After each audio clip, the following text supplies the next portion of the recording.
Alice has been kidnapped. Alan, please help me. Alice? You'll do exactly what I say if you ever want to see your wife again. I can't tell anyone except my agent Barry. Damn it, Barry, they'll kill her! You're my best friend, and I'm worried that you're not right in the head. The ransom is a manuscript I supposedly wrote that's coming true before my eyes. It happened just the way it was on that page. So dark. I have found only a few scattered pages. I want the entire manuscript. The deadline is in 2 days. I found Mr. Wake's pages.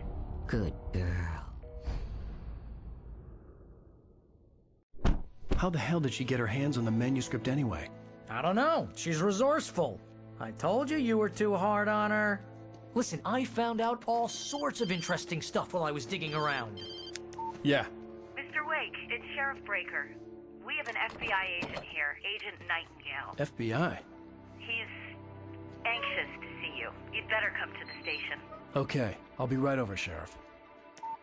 Let's make this quick, huh? Help you folks? Name's Randolph. I'm the manager. We're looking for Rose. Works as a waitress down at the diner. Rose, sure. Nice girl. Who wants to know? I'm Alan Wake. The writer, huh? I heard on the radio you were visiting. Well, I'll show you her trailer. That Rose, she's a nice girl. Always pays her rent on time. As I was saying, Al, I found all sorts of weird stuff from the local newspaper's archives. This place is crazy. Disappearances, mysterious deaths, urban legends come true, and get this, most of this stuff takes place around Cauldron Lake. Well, you ain't wrong, mister. The Indians thought the lake was a doorway to the underworld. I'm the God-fearing type myself. I don't hold with that sort of thing. Yeah, okay. Anyway, there was an island there owned by a guy called Thomas Zane. Now, some of the articles I found about him make him out to be a famous writer, but I ran a bunch of searches, couldn't find a single thing he wrote. Zane was heavily into diving, so much so that the place came to be called Diver's Isle. But the volcano under the lake erupted in 1970, and Zane went down with the island. Yeah, how about that? It was there in the morning, as if it had fallen from the sky. But it would take a tornado to lift something like that. We're damn lucky it didn't crush any of the trailers. Come on, mister. I'll take you to Rose's trailer.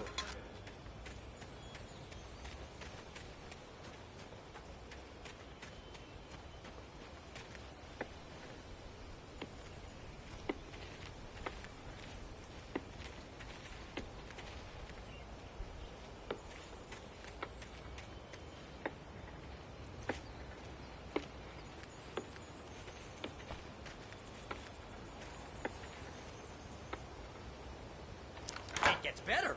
A local girl, Barbara Jagger, drowned in Cauldron Lake just a week earlier. They were lovers. Sure, Jagger's a local spook store. The Scratching Hag. Comes for you in the dark. Childish stuff like that. Anyway, Al, I'm just getting to the best part. All of the articles about this stuff were written by Cynthia Weaver. I asked around, and she's that crazy bag lady you met. What, the lamp lady? She can be a little loopy, but she's not homeless or anything. Yeah, anyway, she knew both Jagger and Zane before they both died, and she had some kind of a breakdown.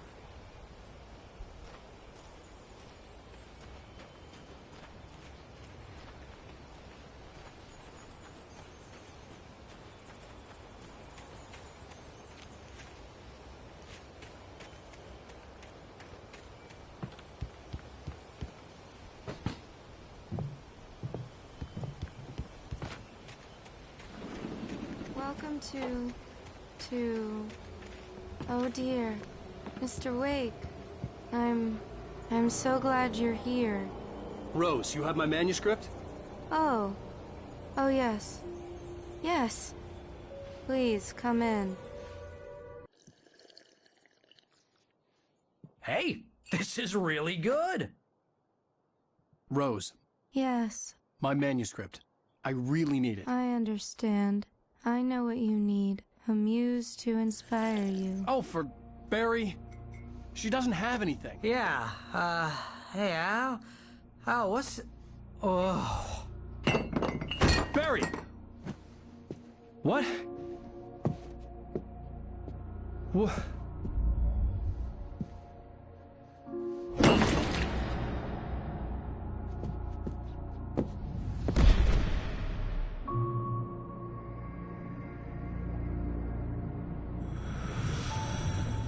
coming for you, hiding in my barber's skin. I'm too weak to stop it. You must turn the lights on. I promised I'd come visit you and your lovely wife. You must finish what you started. I insist. You must turn the lights on. Turn the light on. Back to work, boy.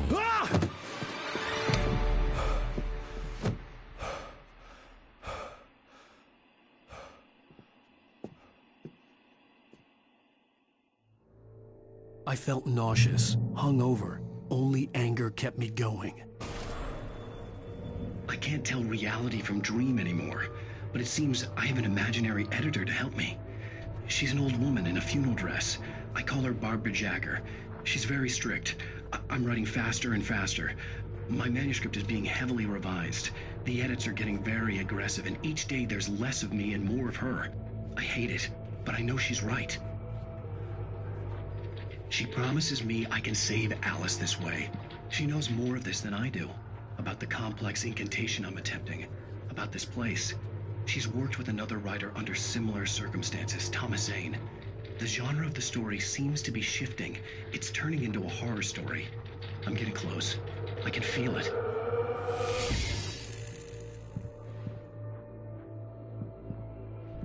Rose took a day from me. I had less than 12 hours left to meet the kidnapper. All I could do was get Barry into the car, work something out once I got on the road. Welcome to the Oh Dear Diner. What can I get you today? Coffee? I couldn't work up much hate for Rose. Something had used her to get to me and left its mark. My gun and flashlight were gone. I'd have to find a way to get Barry into the car as quickly as possible. There was no time to waste. Mr. Randolph liked Rose. That little smile she had. How she was still sweet when life had tried so hard to make her bitter. It wasn't any of his business what she did in her trailer. But those strangers, the writer and his smart-ass sidekick, looked like trouble. And they'd been in there for hours, way past her normal bedtime. He reached for the phone and called the sheriff's station.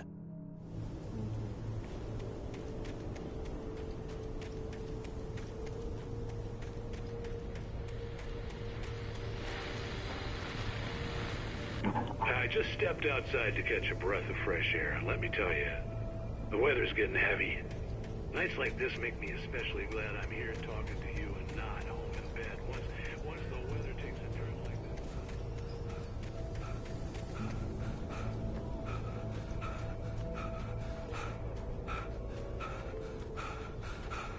Oh, you're gonna get it now. God knows what you've done to that poor girl. This is Agent Nightingale, FBI! Get him up, Hemingway! You're under arrest! You move a muscle, I'll unload right in your goddamn face! Stay right where you are, Spillane!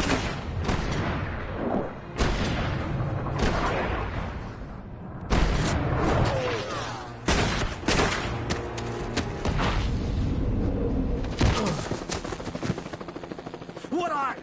I'm standing right here, you goddamn maniac!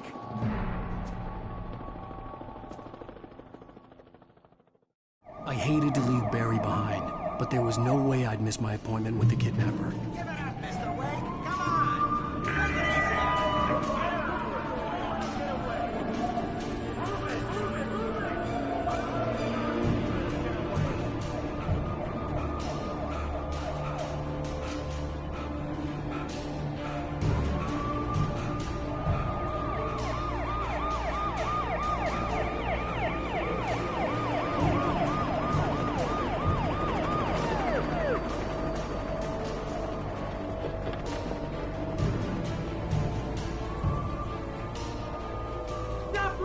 We have the suspect in sight! Okay, men. Keep your eyes peeled. He's gonna try to make it through here. Oh, damn.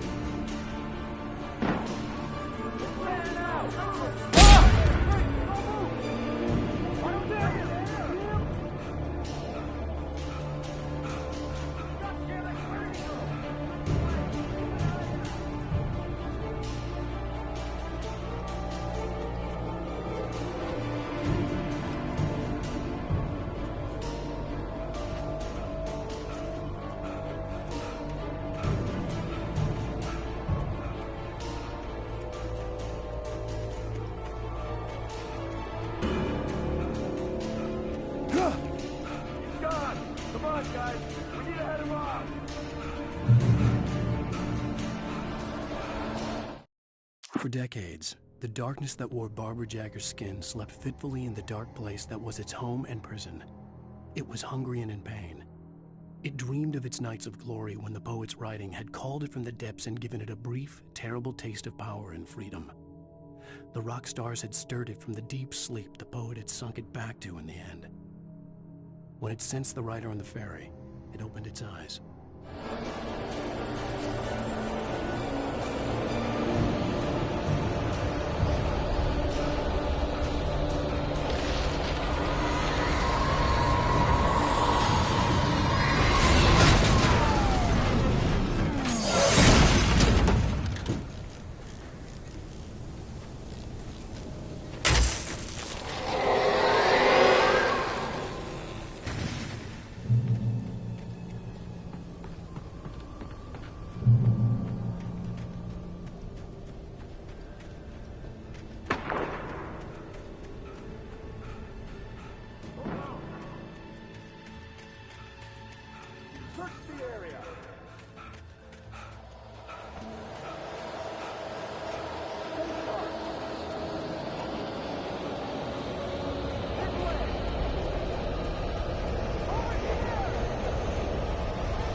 This horror was everywhere I went, circling me. The cops didn't stand a chance. They were after a writer, not a monster. You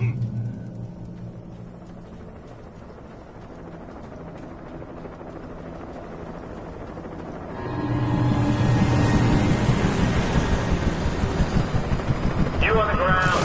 Hold it right there. There's nowhere to run. Freeze!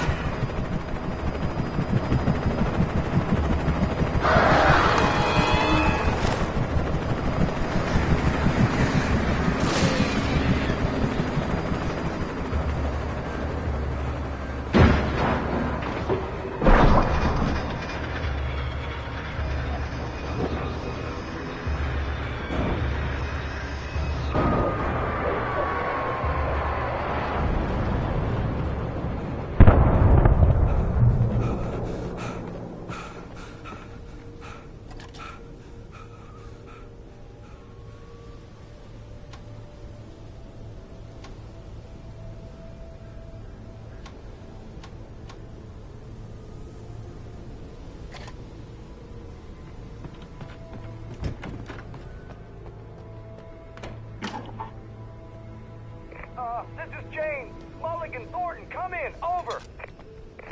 Thornton here. James, we got both Wheeler and Rose in custody. They didn't put up a fight or anything. Why, they were... Hey, what are you... Come on. Sit down and give me that. James, Mulligan here. Over. Go ahead, Mulligan. Over. We got Wheeler and Rose here. Wheeler's drunk or hopped up on something. Speaking of which, that's bad. I imagined that the broadcast tower in the distance was part of the local radio station. Maine seemed like a decent guy. Perhaps he could give me directions to the coal mine.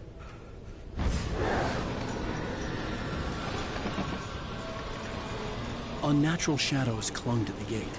The darkness that was after me was trying to stop me. I wouldn't get through without a light.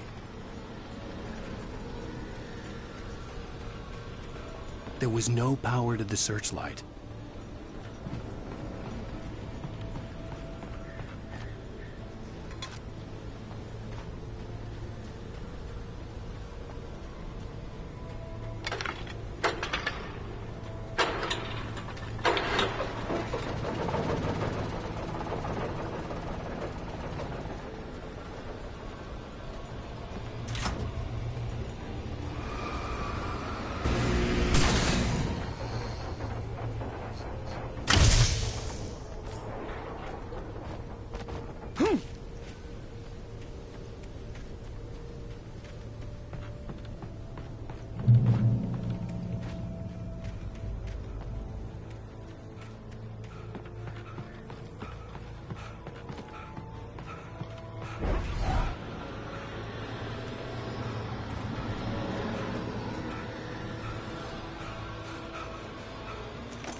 It took me a moment to recognize the flashbang grenades. They were an ideal weapon for my situation. Team 1, come in. Over.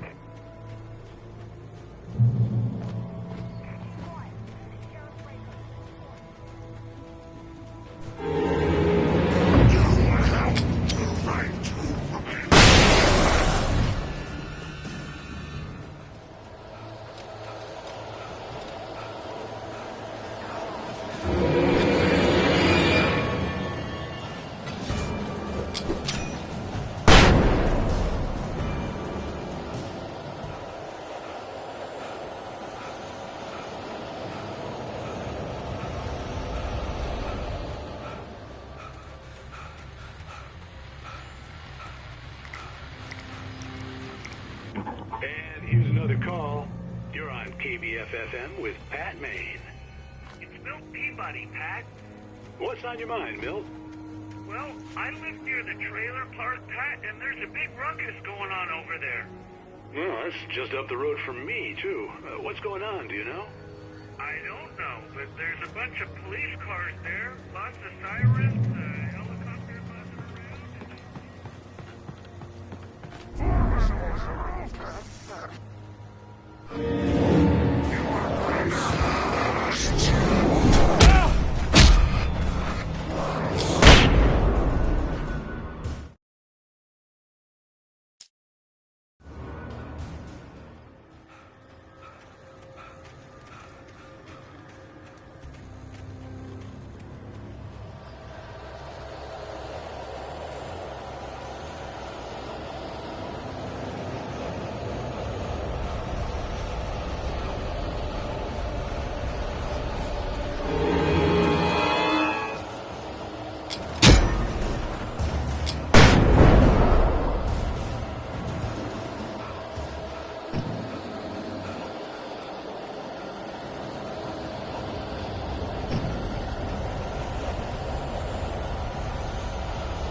I hope Maine could lend me a car to get to the coal mine.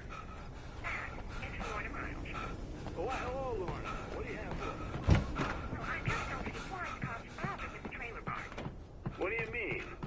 It's a trailer park. Of course you're going to have trouble in a place like that. I mean, what do you expect? The sheriff should be helping us normal citizens instead of wasting resources on those people. Well... Let the trash sort themselves out. I'm sorry, but my granddaddy settled in Bright Falls in 1911. Well, thank you very much for that compassionate viewpoint, Lorna. Oh, here's a little surprise. The famous writer Alan Wake just walked in. Folks, I'm going to see if I can talk him into an interview. Come on in, Mr. Wake.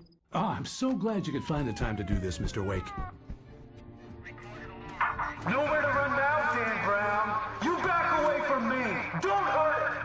Whoa. Everyone calm down. Put the gun down. We're all friends here, right? Cool your jets, Nightingale. We got him. Judas Priest! What the hell's the matter with you? There's a civilian in there.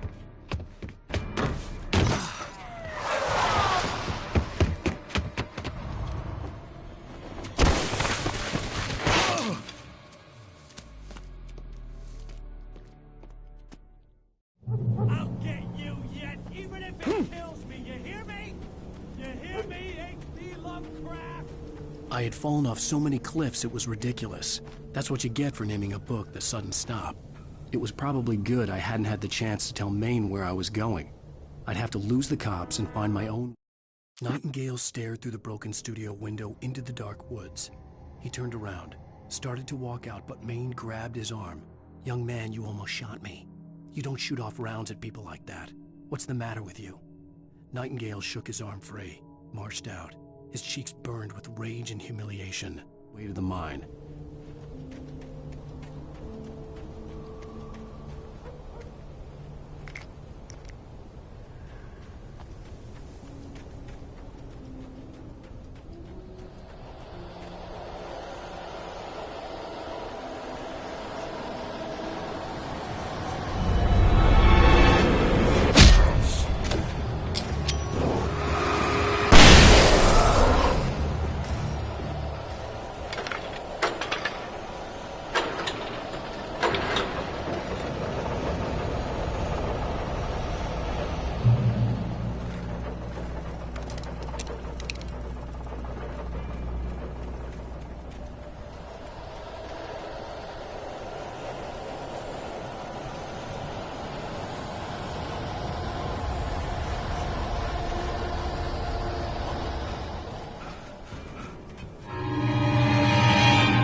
Sensible reason for the power company workloads to be hidden.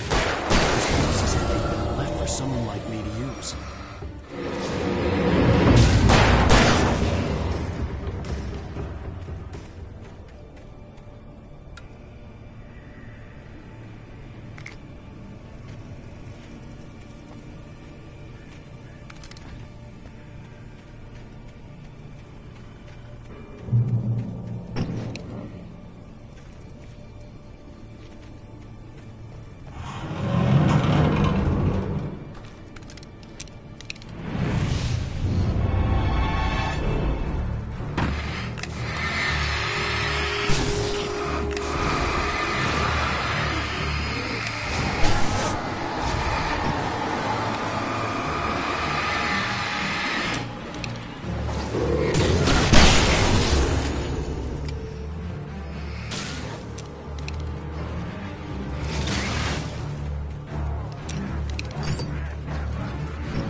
Sarah trusted her gut, and her gut said Agent Nightingale was an asshole.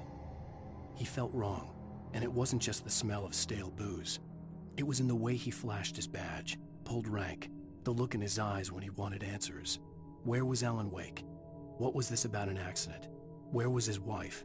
And most importantly, why did she let Wake go? He wouldn't answer her questions. Federal business was all he'd say.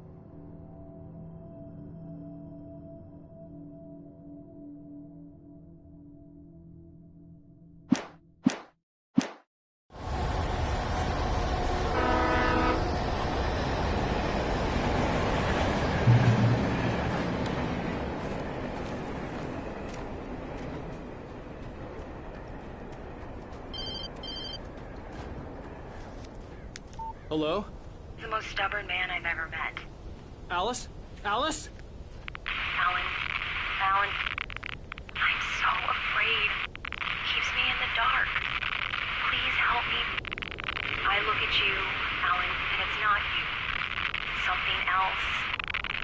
Looking out from behind your eyes. Alice, I'm here. I'm so alone here.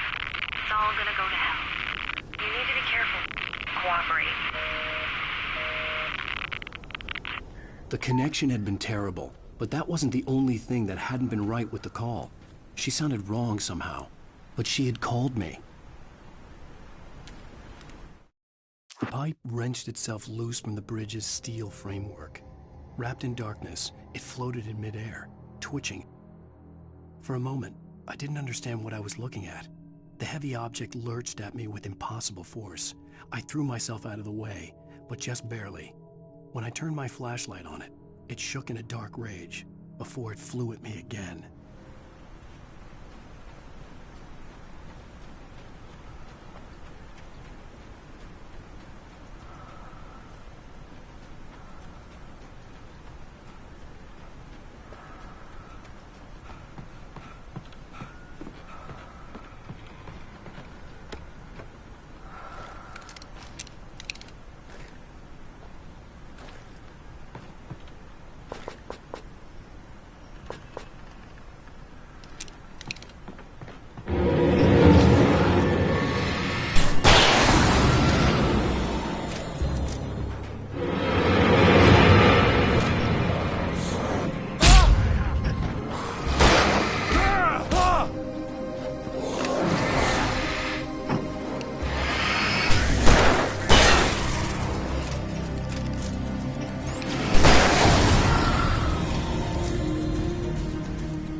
I could see a railway bridge up ahead, and a warehouse of some sort on the opposite shore.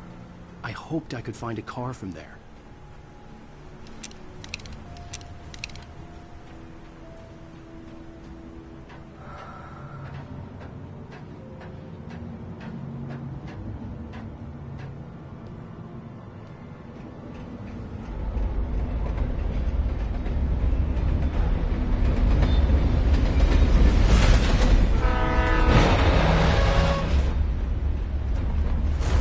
That was pursuing me was growing stronger, and it was taking over everything in its path.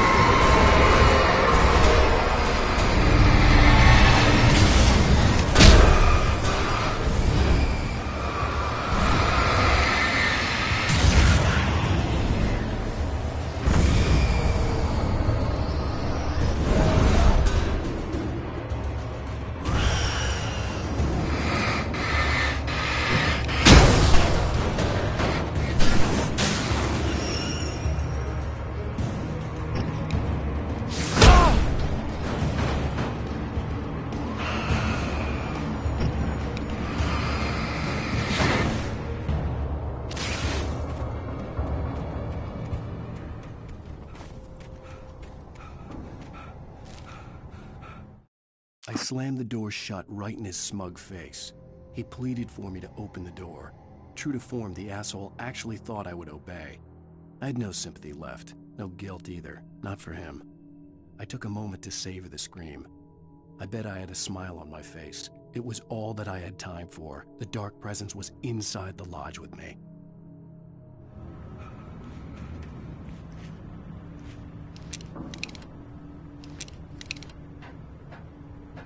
As a teenager, just starting to get interested in writing, Stephen King had been a source of inspiration to me. I thought about all the inanimate objects that had come to life in his books. No one is safe in a good horror story. Certainly not the protagonist. That's what makes them fun. This was anything but. The darkness could possess anything, and it was getting closer.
The darkness surged towards me, sucking everything loose from the ground into its depths, tugging at my clothes.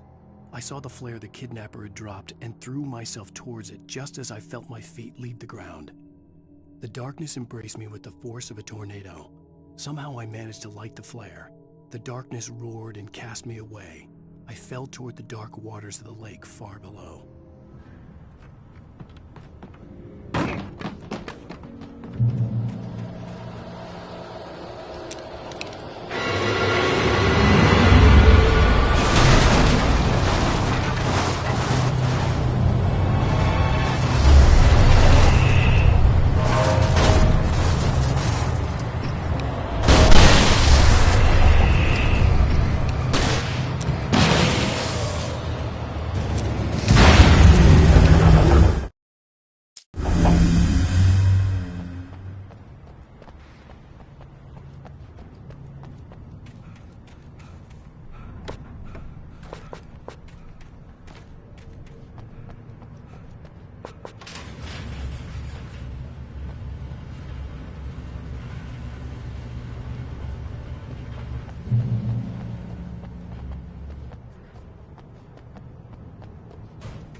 I had never been this glad to see the sunrise.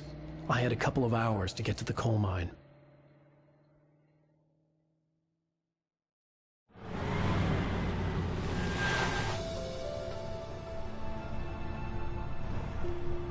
The coal mine wasn't far now.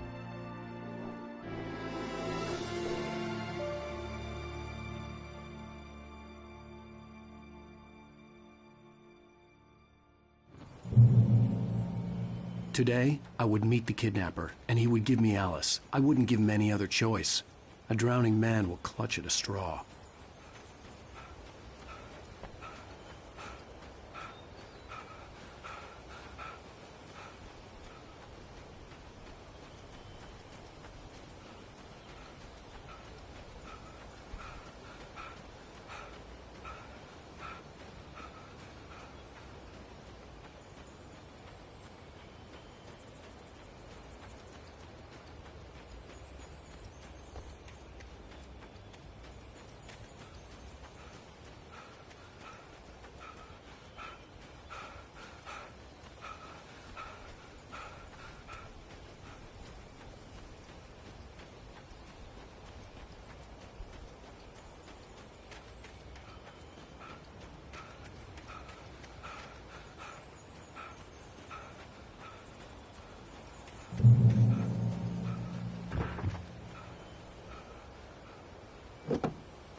This is Pat Main, and you're listening to KBF-FM. Folks, I want to apologize for kind of abandoning you to that looping music track last night, but I was detained. You see, I encountered a big shot G-Man with an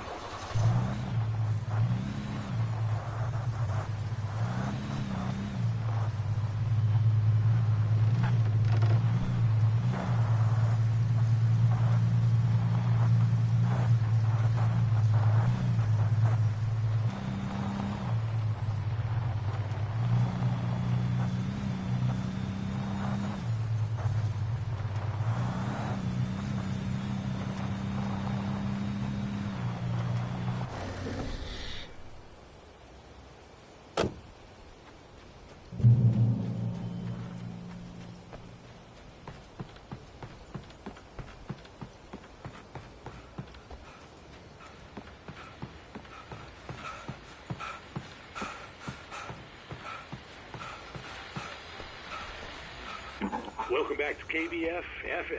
Hope you enjoyed that tune. Now, Doc, you were talking about life and finding that special soul. Well, you were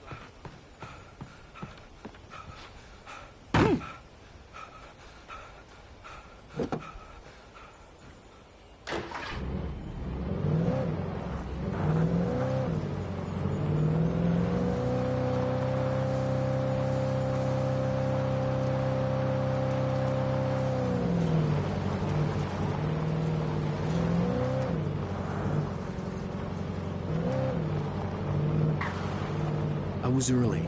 I was supposed to meet the kidnapper at noon in the main building. The coal mine was quiet. It was a museum now.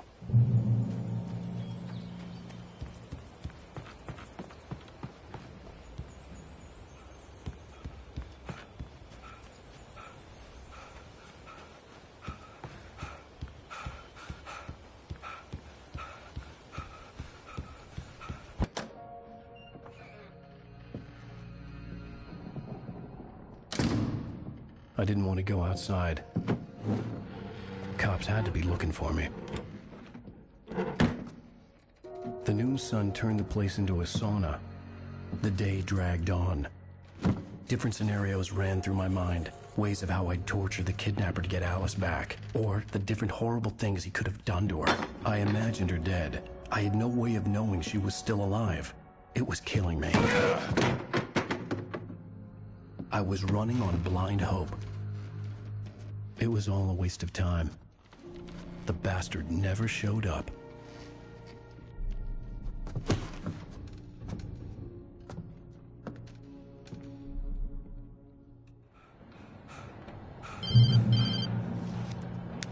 Wake!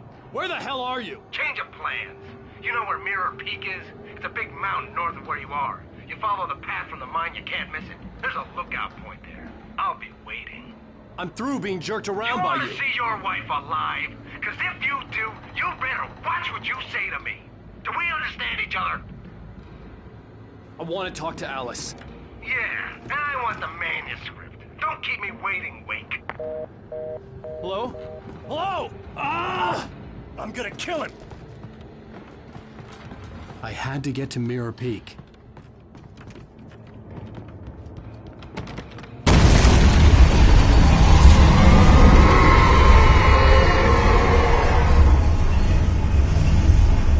It was close. Maybe closer than ever before.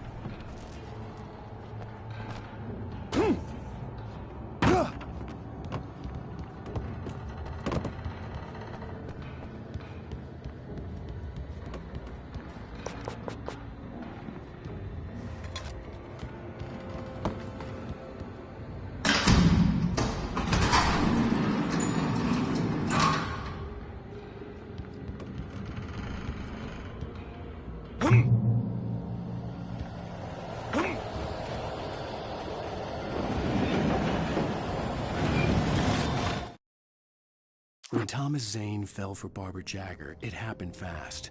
She was young, vibrant, and beautiful, full of life.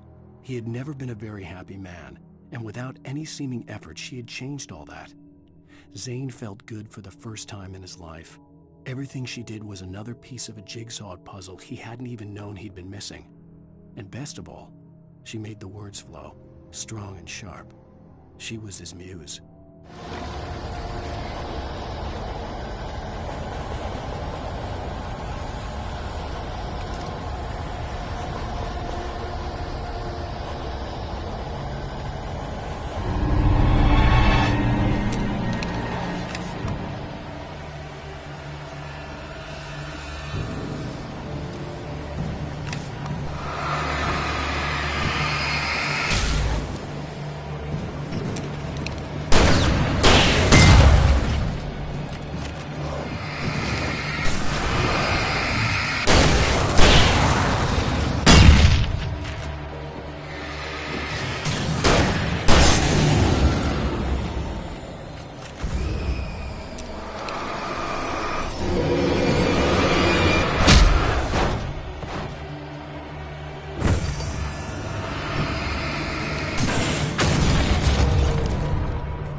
The hillside ahead was to go through the building.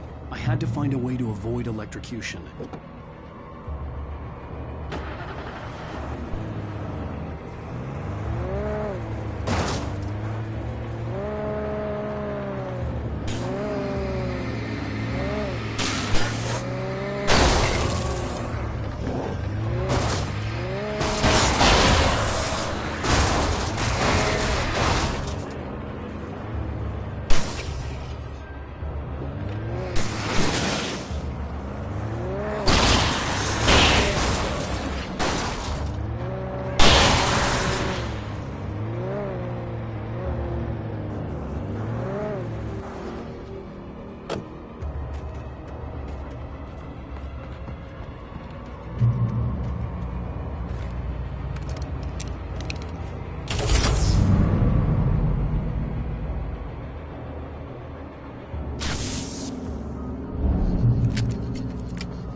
Some of the Taken retained echoes of their former selves, but these were just the nerve twitches of a dead thing.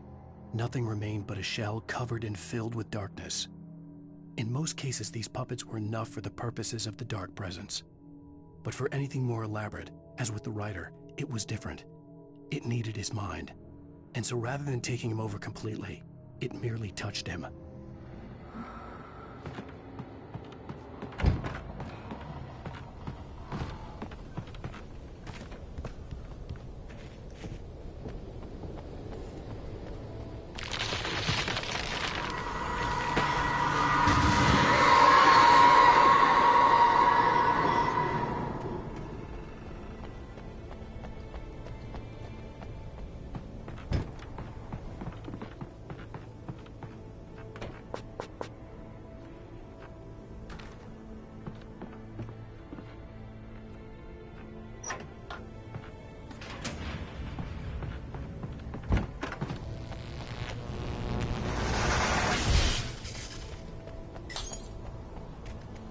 There was no way the flashbang grenades were Standard Power Company equipment.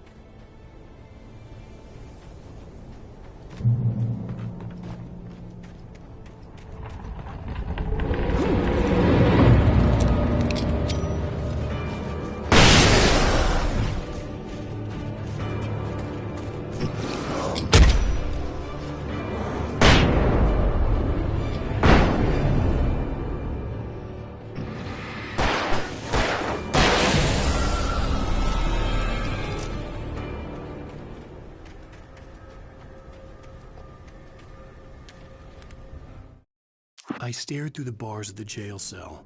Barry stood behind me, swaying on his feet, looking as ill as I felt. Agent Nightingale stood on the other side of the bars with Sheriff Breaker. Nightingale had a stack of manuscript pages in his hand. He seemed unhinged as he gloated. "Well, I've got you now, Raymond Chandler. It's all here. All the evidence, including conspiracy to murder a federal agent."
I had no real plan. I was going to give the kidnapper all the manuscript pages I had for Alice. If that wasn't enough, I'd hold him at gunpoint and make him talk.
The dark presence was moving ahead of me in the same direction I was going. A cold feeling settled itself in the pit of my stomach.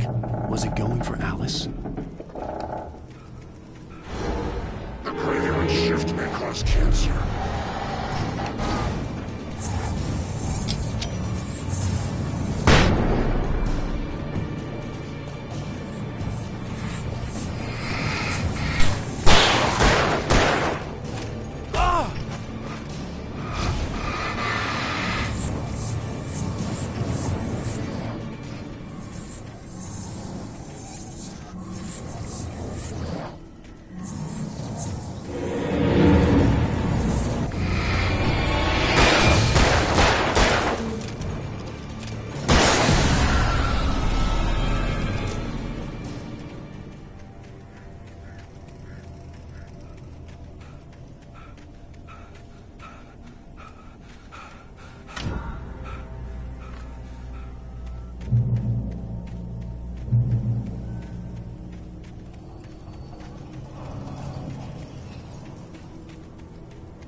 The place was dead, a ghost town. Had been for decades, maybe a century.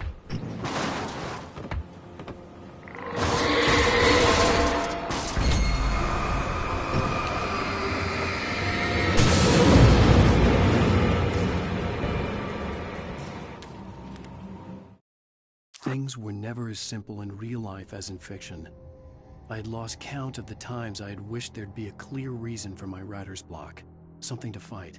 Something to lash out on. There wasn't. I was filled with doubt. I was nothing like the hero in my books. Alex Casey had gone through his life with single-minded determination, never wavering from his goal. Even now, I was angry at myself, angry at Alice, angry at Barry. I was fumbling and I had no plan.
Anything outside of writing is a struggle. I feel ill. I managed to make my way downstairs. There's a shoebox filled with books and papers by Thomas Zane. It's very hard to focus, but I managed to read some of it. He's a poet, and a good one. He writes of muses and creators summoning fabulous things from a magic lake. using his powers to shape the world of a realm of gods and dreams and demons, dark things that wait for a chance to slip through, wearing the flesh of men as disguise. Zane writes about himself, his girlfriend being taken over by a dark presence, about growing scared of the lake.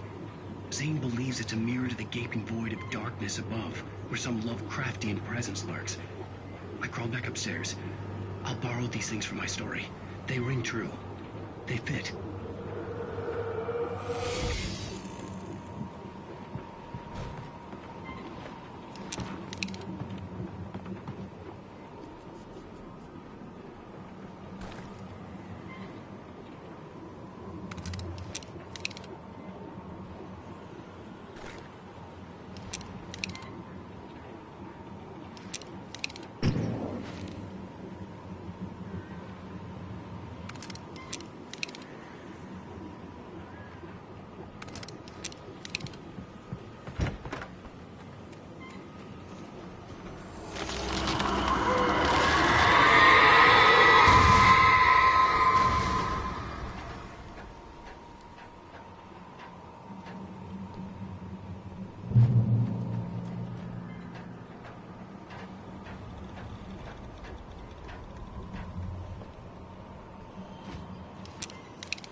The kidnapper had sent me a text. The message was full of spelling errors and insults. It was telling me to hurry up.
I'd have to make my way up this mine shaft in order to go on.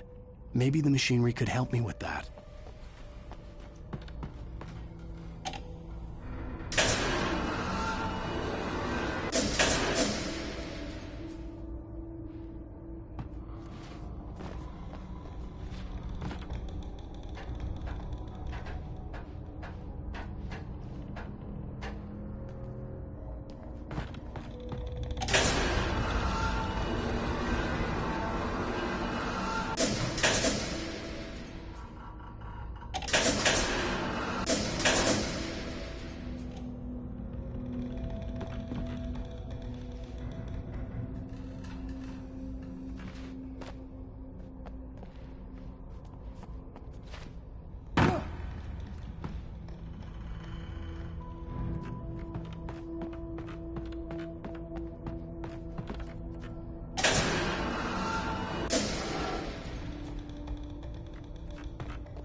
Lightning flashed behind the windows of Cauldron Lake Lodge.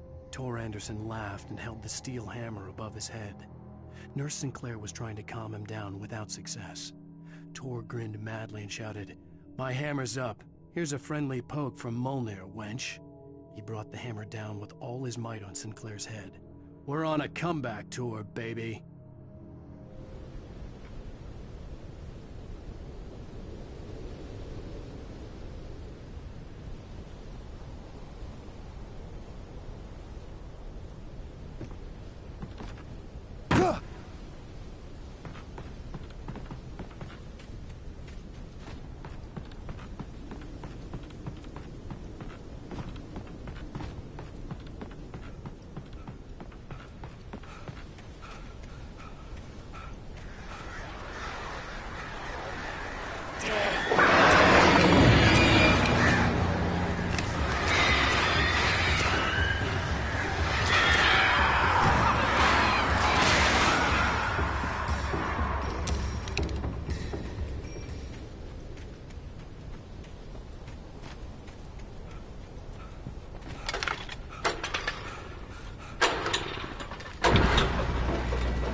Oh, great. Another cable car. Just great.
could see Cauldron Lake. I thought I could make out the spot where the island and the cabin had been.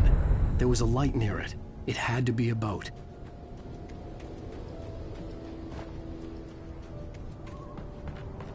I was close now. I had to get there fast. I dreaded what I would find.